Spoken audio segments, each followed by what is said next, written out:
Your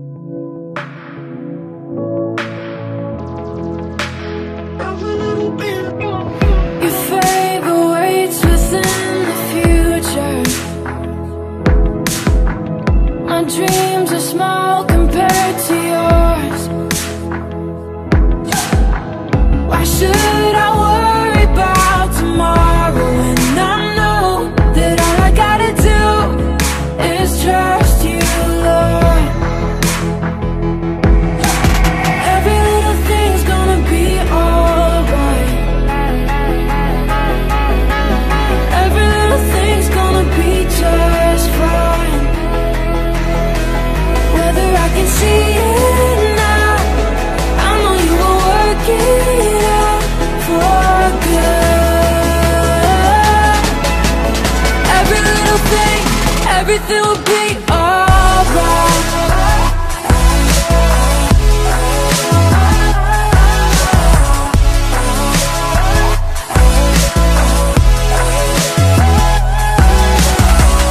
Behind the scenes and in the details, you plan the perfect way for me. Why would I dwell upon the roads and certainties when all I gotta do is look to you? Yeah, all I gotta do is look to you. Every little thing's gonna be alright. Every little thing's gonna be just fine. Whether I can see it now, I know you will work it out for good. Every little thing, everything will be alright.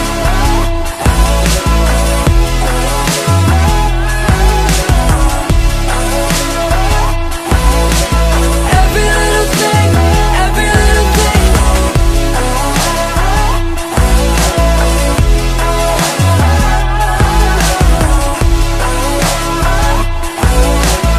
Every little thing, everything will be alright. Hey God, I know you don't need no one to advise you. You probably do a better job running the world than I do. I just thought I'd remind you, I've been trying to find you. It feel like Satan working overtime, times two.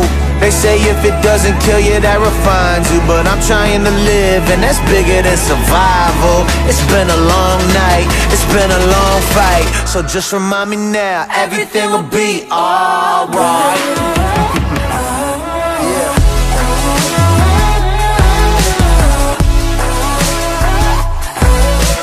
Every little thing, every little thing. Every little thing, every little thing. Every little thing, every little thing. Every little thing, everything will be alright. Shalom, selamat malam teman-teman. Tetap bersemangat di dalam Tuhan. Mari kita sama-sama mau senantiasa mengucap syukur kepada Tuhan dan mau melihat setiap kebaikan Tuhan di masa-masa yang kritis saat ini. Kita percaya bahwa Tuhan hadir di segala tempat, hadiratnya bersama-sama senantiasa bersama dengan kita. Sebelum kita memulai ibadah kita pada malam hari ini, mari kita bersatu di dalam doa. Tuhan, kami sangat mengucap syukur dan terima kasih karena Engkau begitu baik dalam kehidupan kami, Tuhan. Terima kasih karena kami mempunyai Allah yang begitu setia dan mengasihi kami. Tuhan, saat ini kami mau memulai ibadah kami malam hari ini, Tuhan. Kiranya Engkau yang menyertai dari awal hingga akhir, Tuhan. Biarlah hadirat-Mu memenuhi setiap hati kami. Biarlah setiap dari firman-Mu Kau berbicara kepada kami masing-masing, Tuhan.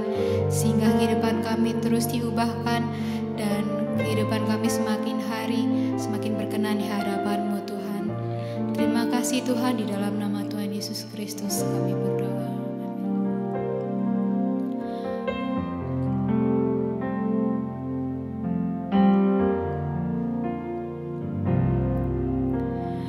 Ku tak dapat lupa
Dalamku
Hello, welcome home everyone, dimanapun teman-teman berada saat ini.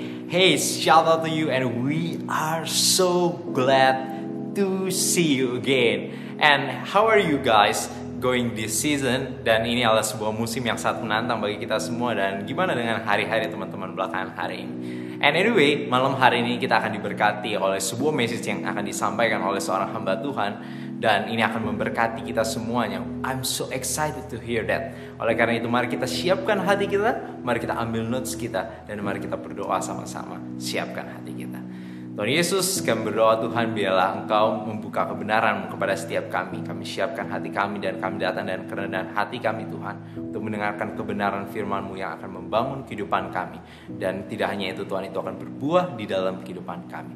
Kami siapkan seluruh hati, pikiran, dan jiwa dan roh kami Tuhan. Dan kami mau mendengarkan menjadi seorang murid di bawah kaki-Mu. Di dalam nama Tuhan Yesus kami berdoa. Haleluya. Amin. Be blessed. Oke, shalom saudara-saudara.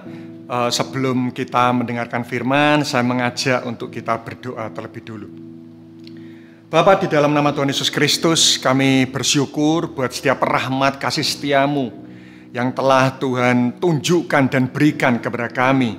Saat ini kami akan mendengarkan firman-Mu secara online. Kami berdoa agar Tuhan memakai semua peralatan, semua media yang akan kami gunakan. Kami percaya bahwa Engkau bisa menjumpai secara pribadi setiap para pendengar.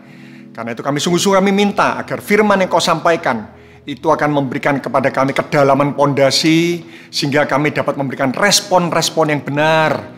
Justru pada saat-saat kondisi yang tidak mudah hari-hari ini. Kami ucap syukur hanya di dalam nama Tuhan Yesus Kristus, dan kita sama-sama berkata, amin. Oke, shalom sekali lagi saudara. Hari ini saya diberi tema tentang pertobatan dan meninggalkan dosa. Ya. Saya ingin mengingatkan bahwa hari-hari ini semua orang, semua gereja itu melakukan ibadah online. Saya percaya bukan berarti kita ini lebih takut terhadap virus dibandingkan takut akan Tuhan. Saya percaya bahwa perlindungan kita itu adalah Tuhan. Tetapi sebagai bentuk pertanggungjawaban kita sebagai seorang warga negara yang baik, karena itu kenapa kita perlu mendukung rencana pemerintah untuk memutuskan rantai COVID dengan cara kita melakukan ibadah online di rumah masing-masing. Tetapi sekali lagi saya berdoa agar firman yang disampaikan secara online, ibadah yang setiap minggu saudara ikuti tetap akan memberikan berkat buat saudara.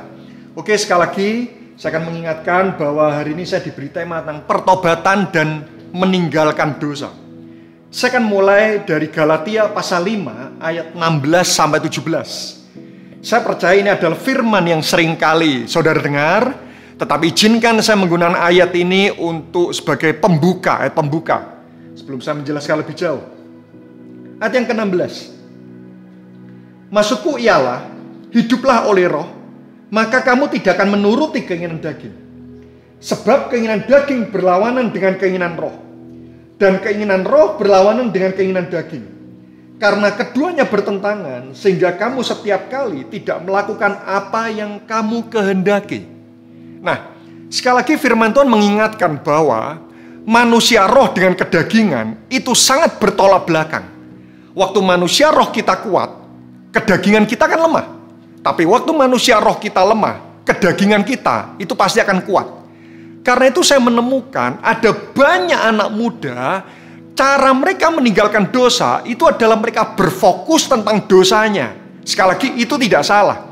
Saudara membuat cara-cara bagaimana menghindari dosa itu tidak salah. Tetapi hari ini saya mengajak saudara untuk memindahkan fokus kita. Karena sekali lagi manusia roh dengan kedagingan itu bertolak belakang. Artinya, bangun manusia roh saudara, maka otomatis kedagingan dan dosa itu akan mengecil dari kehidupan kita. Saya berikan contoh. Saya berikan contoh melalui aqua botol ini. Ya, kalau saudara melihat di aqua botol ini ada air dan ada udara. Nah, pertanyaannya, bagaimana cara menghilangkan udara yang ada di dalam botol air ini? Ya. Ada banyak orang mengatakan cara menghilangkan udara adalah disedot, di vakum. Ya. Itu terlalu sulit. Saya percaya di vakum itu bisa, tapi itu terlalu sulit. Bagaimana cara menghilangkan udara yang ada di dalam botol aqua ini? Simple. Isilah air, udara akan pergi. Begitu pula dengan kehidupan kita. Bagaimana cara kita agar kita bisa menang dari dosa? Cukup berfokuslah. Bangunlah manusia rohmu. Bangun spiritualitasmu. Otomatis dosa itu akan terusir pergi dari kehidupan kita. Nah, karena itu kenapa saudara hari ini saya mau menunjukkan kenapa manusia roh itu perlu dibangun. Kenapa spiritualitas itu perlu dibangun. Apalagi hari-hari ini kita tidak menutup mata bahwa situasi itu semakin tidak mudah. Karena itu sekali lagi saya mau menunjukkan agar saudara semua diyakinkan bahwa spiritualitas itu penting. Kenapa spiritualitas itu penting? Yang pertama,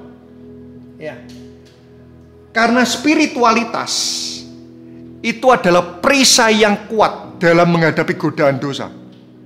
Saya ulang lagi. Kenapa membangun manusia roh itu penting? Sekali lagi saya mau meyakinkan saudara bahwa hari ini membangun manusia roh itu sangat penting dan mendesak sekali dalam kehidupan kita. Yang pertama, karena spiritualitas itu adalah perisai yang kuat dalam menghadapi godaan dosa. Kita bisa melihat fakta dalam kehidupan ini. Saya mengamati ada begitu banyak jenderal-jenderal kekristenan, itu justru mereka itu jatuh dalam dosa-dosa yang seharusnya mereka ini menang.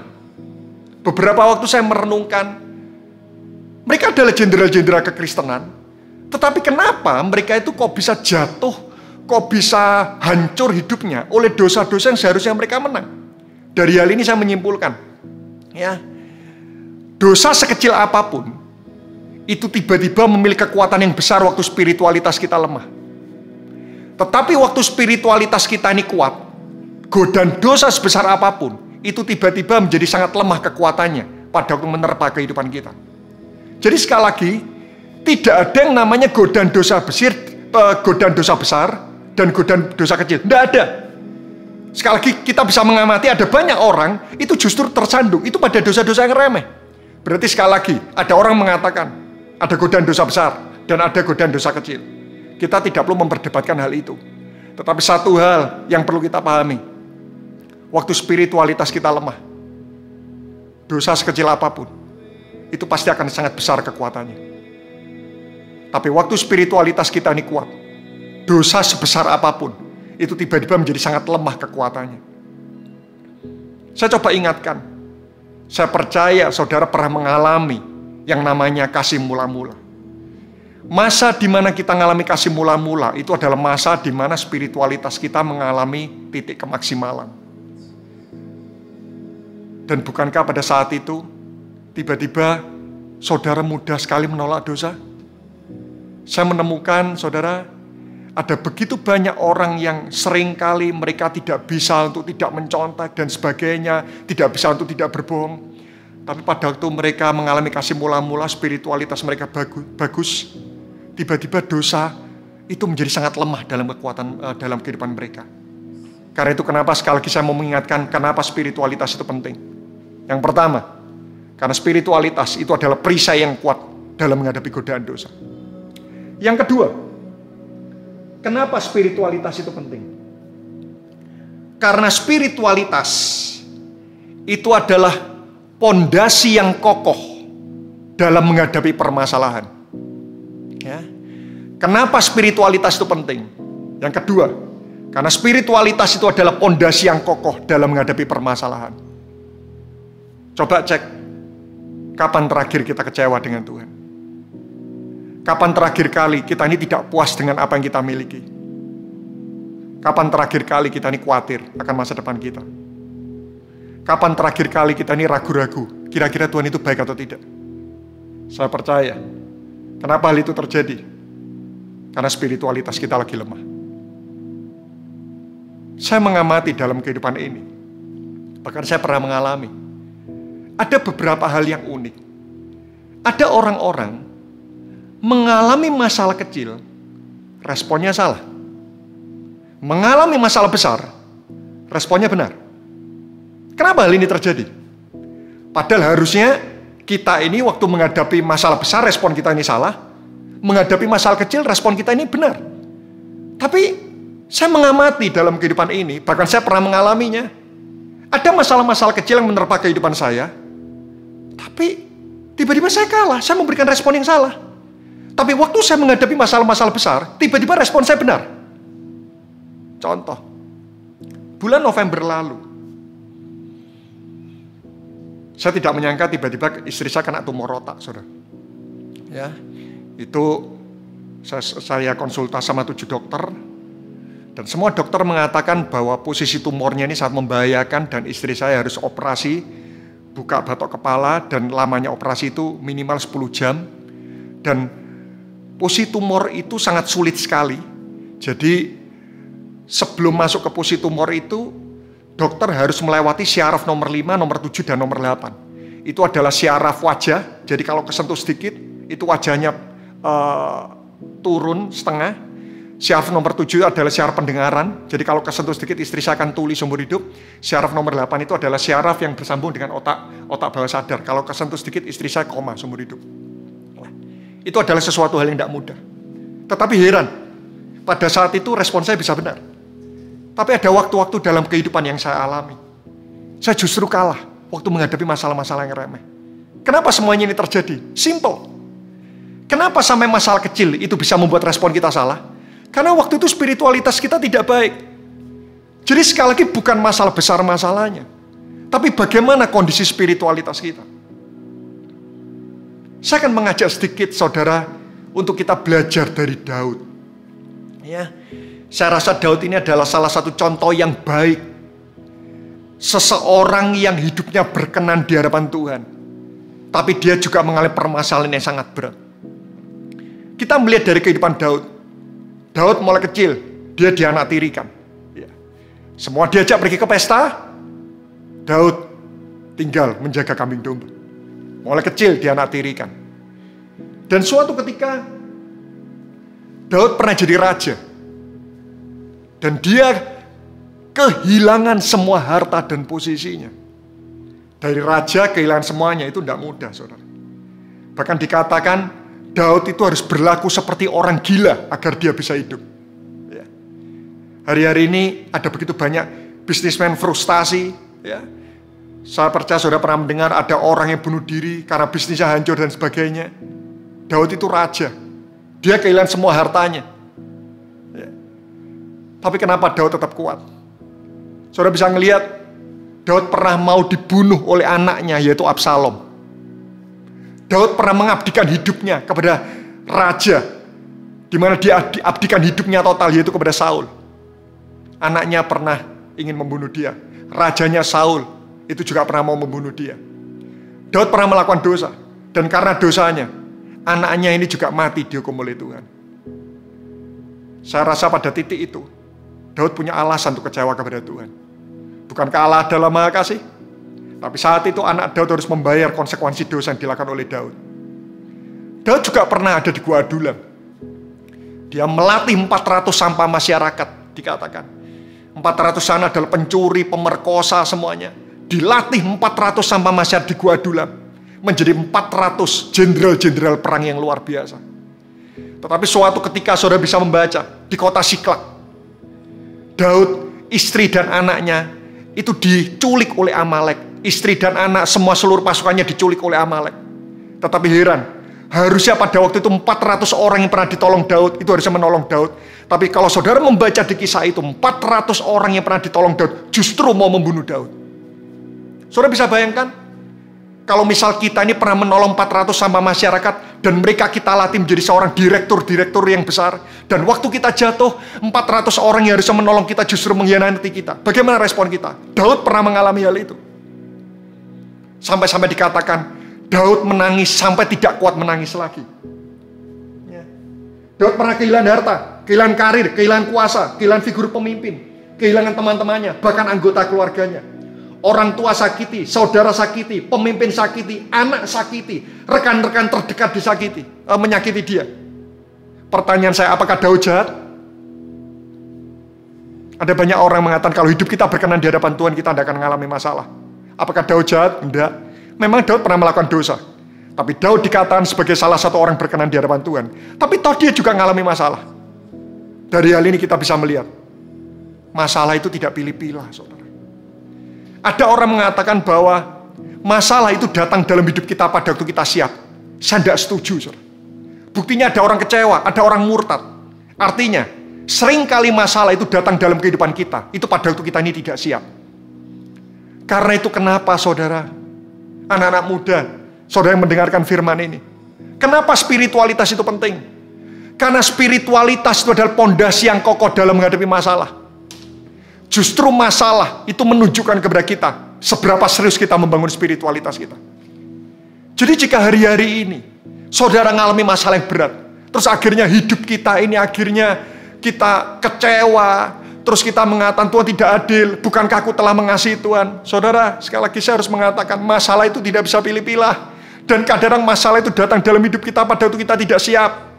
Karena itu kenapa kita harus membangun spiritualitas kita ini sungguh-sungguh. 2 Korintus pasal 4 ayat ke-8 sampai ke-9 saya membaca. Paulus mengatakan, dalam segala hal kami ditindas, namun tidak terjepit. Kami habis akal, namun tidak putus asa. Kami dianiaya, namun tidak ditinggalkan sendirian. Kami dihempaskan, namun tidak binasa. Ayat ke-16. Apa yang membuat Paulus kuat? Sebab itu kami tidak tawar hati. Tetapi meskipun manusia lahiriah kami semakin merosot, namun manusia batiniah kami dibarui dari hari ke hari. Apa yang membuat Paulus kuat?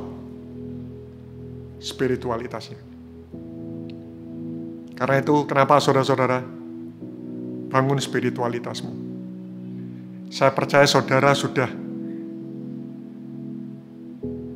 komitmen untuk membangun spiritualitas. Tapi hari-hari ini lebihlah bersungguh-sungguh lagi untuk membangun manusia roh kita. Yang ketiga, kenapa spiritualitas itu penting? Karena spiritualitas adalah senjata satu-satunya dalam menghadapi iblis. Kita buka Efesus pasal 6 ayat 10 sampai 11. Akhirnya, hendaklah kamu kuat di dalam Tuhan, di dalam kekuatan kuasa-Nya. Kenakanlah seluruh perlengkapan senjata Allah, supaya kamu dapat bertahan melawan tipu muslihat iblis. Yang ketiga, kenapa spiritualitas itu penting? Saya tidak mengatakan spiritualitas itu adalah senjata pamungkas. Kalau senjata pamungkas berarti ada alternatif senjata lain. Tapi saya mengatakan spiritualitas adalah senjata satu-satunya dalam menghadapi iblis. Silakan jawab beberapa pertanyaan saya. Apakah saudara percaya iblis itu ada? Ya. Apakah saudara percaya bahwa iblis itu berfokus menghancurkan manusia? Ya. Dan apakah saudara percaya iblis itu tidak pernah cuti? Kita ada cutinya. Iblis tidak pernah cuti. Dia lembur terus mau menghancurkan kita? Ya. Jika Anda percaya iblis ada, berfokus menghancurkan manusia, dan dia tidak pernah cuti, sangat konsisten dalam mengupayakan kehancuran kehidupan kita, berarti tanpa spiritualitas kita akan kalah menghadapi iblis. Hati-hati buat teman-teman, hari-hari ini cara iblis itu sangat hebat. Buat saudara yang punya adik-adik atau buat saudara penggemar film, ya, saudara bisa melihat ada film-film serial superhero yang hari-hari ini tanpa disadari itu disusupi oleh budaya-budaya yang tidak tepat, terutama budaya-budaya tentang masalah gay. Saya sebut saja, biar saudara bisa mawas diri atau saudara punya anak. Hati-hati waktu melihat serial itu. Sebut saja serial Jessica Jones, Batwoman, Supergirl. Serial-serial itu kalau saudara ngelihat itu sudah disusupi oleh budaya-budaya gay. Dan mereka mengatakan bahwa itu sudah mulai normal. Karena itu kenapa kita tidak bisa melindungi orang-orang kita kasih 24 jam. Karena itu kenapa spiritualitas itu penting. Sekali lagi, kenapa spiritualitas itu penting? Karena spiritualitas adalah perisai yang kuat dalam menghadapi godaan dosa, pondasi yang kokoh dalam menghadapi masalah, dan senjata satu-satunya dalam menghadapi iblis. Apakah saudara setuju bahwa masalah itu menerpa kehidupan kita setiap detik? Ya. Apakah saudara setuju bahwa iblis itu bisa menyerang kita setiap saat? Ya. Dan apakah saudara sepakat dosa itu tidak pernah berhenti, terus menggoda kehidupan kita setiap waktu? Ya. Berarti sekali lagi, tanpa spiritualitas yang kuat, kita pasti akan kalah menghadapi iblis, dosa, dan masalah. Lalu bagaimana caranya membangun spiritualitas? Kita lihat Daniel pasal 6 ayat yang ke-11. Daniel pasal 6 ayat yang ke-11. Demi didengar Daniel bahwa surat perintah itu telah dibuat, pergilah ia ke rumahnya. Dalam kamar atasnya ada tingkap-tingkap yang terbuka ke arah Yerusalem. 3 kali sehari ia berlutut, berdoa, serta memuji Allahnya. Dikatakan di sana, seperti yang biasa dilakukannya. Ya. Saudara garis bawahi tentang kata-kata seperti yang biasa dilakukannya. Bagaimana cara membangun spiritualitas? Perlu adanya disiplin rohani. Nah, tapi saya mengamati dalam kehidupan ini, ada begitu banyak anak muda itu membangun spiritualitasnya itu berdasarkan mood. Sekali lagi saya katakan mood. Kalau kita lagi mood ibadah, kita beribadah. Apalagi hari-hari ini ibadah online, ya, tidak ada yang mengawasi saudara. Saudara bisa melakukan ibadah online di tempat tidur sambil tidur-tiduran. Saudara bisa melakukan itu semuanya. Ya. Ada banyak anak muda itu membangun manusia rohnya itu berdasar mood. Kalau mood baca firman, baca firman. Kalau tidak mood, mereka tidak melakukan. Kalau mood doa, mereka berdoa. Kalau tidak mood, mereka tidak mau melakukan. Ya. Kalau mood berpuasa, mereka berpuasa. Kalau tidak mood, mereka tidak mau melakukan. Mood. Ya, Tuhan yang menciptakan mood. Sekali lagi, kita perlu berterima kasih buat mood. Ya, mood itu baik. Mood itu membuat kita ini melakukan sesuatu tanpa adanya keterpaksaan. Mood itu selalu memberikan inisiatif buat kita. Sekali lagi, mood itu baik, saudara. Tapi permasalahannya, mood itu tidak konsisten. Dan agar kita ini bisa bertumbuh spiritualitas kita, butuh yang namanya konsistensi. Karena itu kenapa saya mengatakan, kaki pertumbuhan rohani itu ada 2. Saya sebut kaki. Sama seperti saat ini kita punya kaki kiri dan kaki kanan.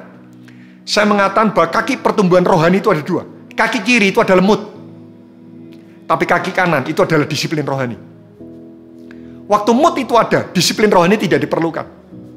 Tapi permasalahannya, waktu mood itu tidak ada, disiplin rohani itu sangat diperlukan. Ya. Sekali lagi, kenapa kita perlu disiplin? Karena ingat, musuh yang menempel dalam hidup kita 24 jam itu adalah daging kita. Dan salah satu cara terbaik menghancurkan kedagingan itu adalah disiplin rohani. Saya akan masuk secara cepat. Disiplin rohani dalam hal apa saja yang Tuhan perintahkan. Yang pertama, jelas disiplin merenungkan firman. Ya. Apalagi hari-hari ini, ya, ini adalah masa yang sukar, saudara. Ya, saudara setuju bahwa hari-hari ini masa yang sukar? Ya. Orang berniat sekolah sekarang sulit. Orang yang bekerja sekarang sulit.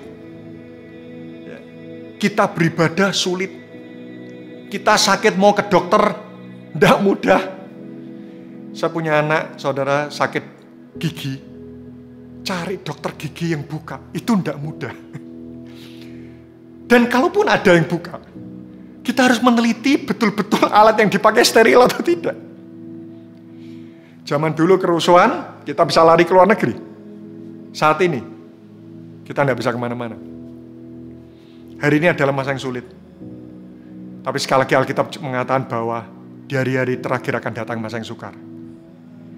Berarti masa yang sukar itu tidak bisa kita hindari, karena Tuhan sudah katakan, masa sukar itu harus kita hadapi. Jadi tidak ada tips bagaimana menghindari masa sukar. Tidak pernah dikatakan dalam firman Tuhan, orang tidak percaya mengalami masa sukar, orang percaya tidak mengalami masa sukar. Tidak, masa sukar itu dialami oleh semua orang. Karena itu kenapa merenungkan firman itu penting. Karena firman itu selalu membuat kita melihat selalu ada hal baik di tengah-tengah kondisi yang serba tidak baik. Percayalah saudara, masalah buat dunia itu adalah mengerikan. Tapi buat anak Tuhan masalah itu justru mendewasakan. Masalah buat anak Tuhan itu justru akan membangun spiritualitas kita. Kenapa merenungkan firman itu penting? Mari kita lihat Mazmur pasal 1 ayat 1-3. Dikatakan di sana, berbahagialah orang yang tidak berjalan menurut nasihat orang fasik, yang tidak berdiri di jalan orang berdosa, dan yang tidak duduk dalam kumpulan pencemooh. Tetapi yang kesukaannya ialah Taurat Tuhan, dan yang merenungkan, dikatakan di sana merenungkan, bukan membaca, merenungkan Taurat itu siang dan malam. Ia seperti pohon yang ditanam di tepi aliran air, yang menghasilkan buahnya pada musimnya, dan tidak pernah layu daunnya. Apa saja yang diperbuat itu berhasil. Garis bawahi, apa saja yang diperbuat itu berhasil. Berarti merenungkan firman itu bisa mengubah nasib hidup kita. Firman Tuhan itu seperti GPS. Di tengah-tengah banyak belokan-belokan dan pilihan-pilihan dalam kehidupan, sesulit apapun, GPS itu kan menuntun kita kepada tempat yang kita harapkan.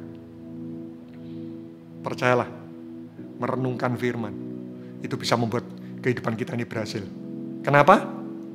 Alkitab mengatakan, manusia itu hidup bukan dasar roti saja, tapi firman yang keluar dari mulut Allah. Roti itu hanya bisa menghidupkan sel-sel tubuh jasmani. Tapi firman itu bisa menghidupkan apapun. Apakah firman bisa menghidupkan mata yang buta? Ya. Telinga yang tuli dihidupkan? Bisa. Mulut yang bisu dihidupkan? Bisa. Kaki yang lumpuh, apakah bisa firman menghidupkan? Bisa. Apakah firman bisa menghidupkan dompet yang kosong? Bisa. Apakah firman bisa menghidupkan bisnis yang layu? Bisa. Apakah firman bisa menghidupkan kecerdasan karakter? Bisa. Karena itu kenapa saya mengatakan, firman, kenapa itu bisa membuat hidup kita berhasil? Karena firman itu bisa menghidupkan apapun. Hubungan yang mati bisa dihidupkan oleh firman. Keluarga yang lesu bisa dihidupkan oleh firman. Firman itu bisa menghidupkan apapun. Yang pertama, merenungkan firman. Yang kedua, disiplin berdoa. Doa adalah pernyataan ketidakberdayaan kita tanpa pribadinya. Ya. Doa itu adalah pernyataan ketidakberdayaan kita tanpa pribadinya. Saya tidak pernah menemukan ada orang selesai berdoa,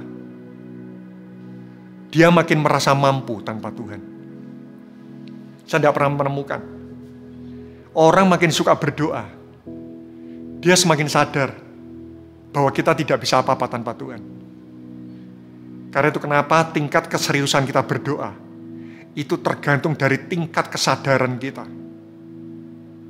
Seberapa besar kita ini bisa mampu tanpa Tuhan. Sekali lagi, tingkat keseriusan kita berdoa itu tergantung dari tingkat kesadaran kita.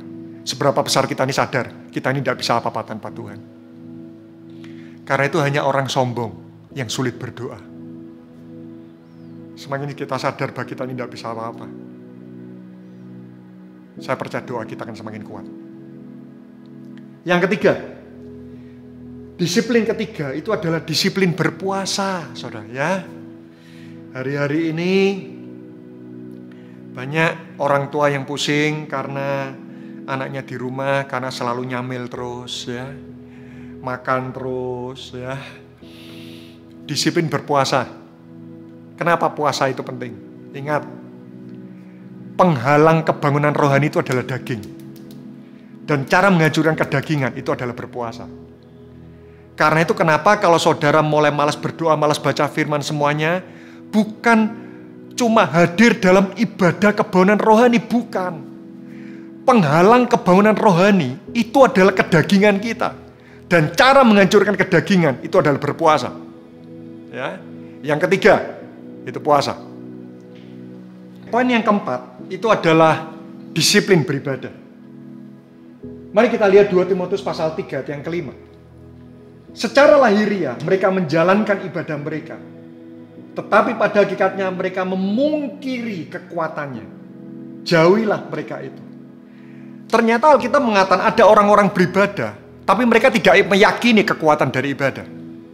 Percayalah, ibadah itu memiliki kekuatan, saudara. Ya. Ibadah itu bukan cuma sekedar ritual agama yang perlu kita lakukan setiap minggu, bukan. Ibadah itu memiliki kekuatan. Berarti kalau kita sudah mengikuti ibadah, tapi kita tidak merasakan kekuatan, mungkin kita ini tidak sungguh-sungguh beribadah. Bagaimana caranya ibadah itu agar memberikan kekuatan?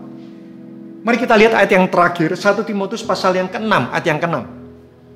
1 Timotius pasal yang ke-6, ayat yang ke-6.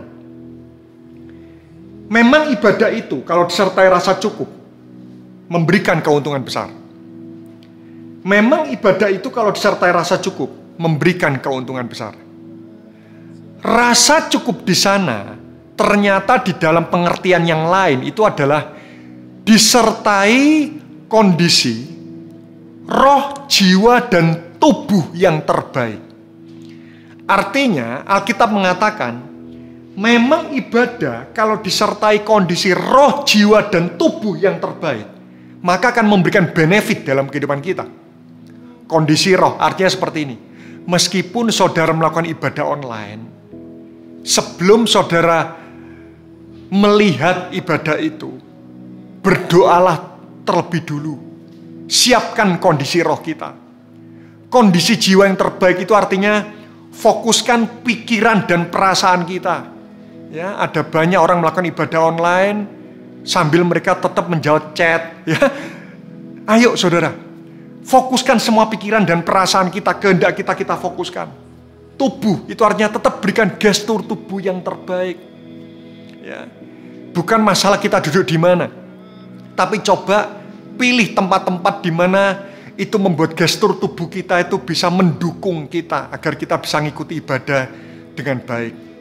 Dan saya percaya kalau saudara sudah mempersiapkan roh, jiwa, dan tubuh, tidak mungkin Tuhan tidak memperhitungkan dan tidak memberikan kekuatan dalam kehidupan kita.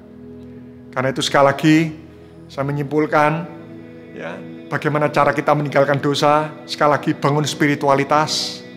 Sekali lagi dosa itu bisa muncul karena iblis, karena kedagingan, tapi juga bisa dimunculkan sebagai efek dari permasalahan-permasalahan yang kita hadapi.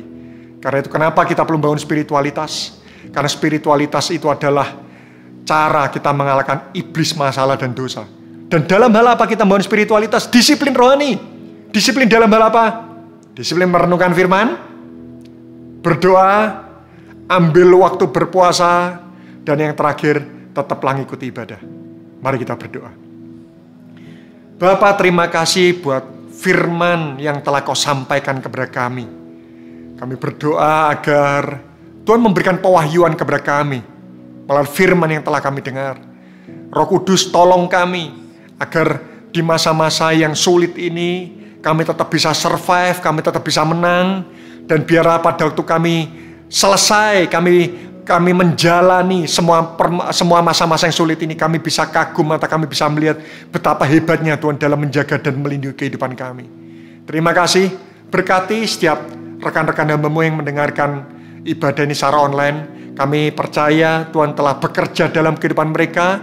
Setiap pergumulan mereka, firman-Mu ini akan menjawab mereka, dan Roh Kudus tidak akan pernah habis memberikan kekuatan kepada mereka semua. Terima kasih. Hanya di dalam nama Tuhan Yesus Kristus dan kita semua sama-sama berkata, amin. Tuhan Yesus memberkati saudara. What a great message yang baru saja kita dengar. Really beautiful message pada kita semuanya. Dan I hope ini bisa membangun kehidupan kita semuanya semakin serupa dengan Tuhan di dalam kehidupan kita. Membangun kita dari hari ke hari dan bertumbuh dari waktu ke waktu. And now we are at the end of the service. And I want to encourage you guys. Bagi teman-teman semuanya, kita nggak mungkin bisa bertumbuh seorang diri saja dalam kehidupan kita. Oleh karena itu kita membutuhkan teman-teman lain, small group, dan kelompok kecil atau komunitas kecil dalam kehidupan kita menjadi support system bagi kita, yang menjagai kita, tempat di mana kita bisa datang apa adanya dan sharing dan saling menumbuhkan dari waktu ke waktu. Karena bagi Tuhan sendiri, Tuhan bilang bahwa gak baik manusia itu seorang diri saja. Oleh karena itu teman-teman bisa klik link yang ada di bawah ini dan deskripsi di bawah ini dan join to the small group atau hadir dalam small group itu, karena itu akan membangun kehidupan kita. Justru di dalam musim-musim seperti ini kita sangat membutuhkan support system di dalam kehidupan kita.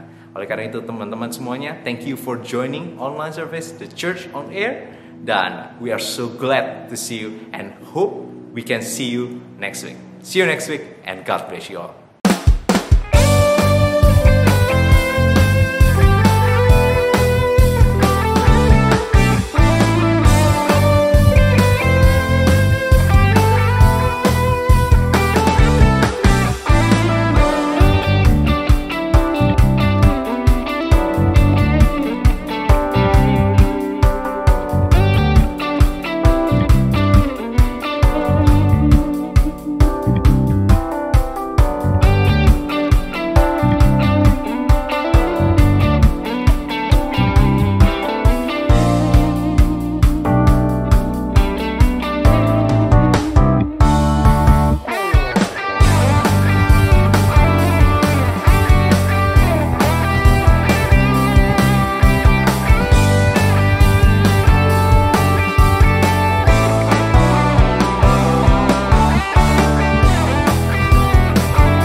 Thank you.